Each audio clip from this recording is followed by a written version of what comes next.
Janë disa gatimet që na bëjnë t'i provojmë prapë dhe prapë. Njëra ndër to është dhe këto specat e mbushura me mish me salcë të lëngshme.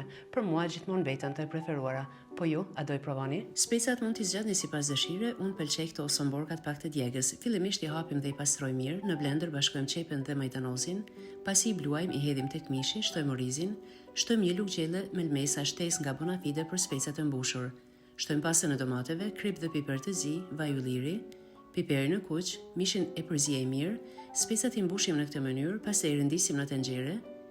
Në një enë tjetër bashkojmë mielin, pasën e domateve, vaj ulliri, shtojmë ujin gradualisht, e përziej mirë që të mos mbesin kokriza, e hedhim sipër specave, shtojmë fare pak gjalp, i mbulojmë dhe i ziejmë për 35 deri në 40 minuta. Pastaj këtë pakon shtesë e tretim me ujë të vakët, e hedhim tek salca dhe vazhdojmë ta ziejmë edhe 10 minuta të tjera. Kjo është receta, nëse e provoni ju bëft mirë.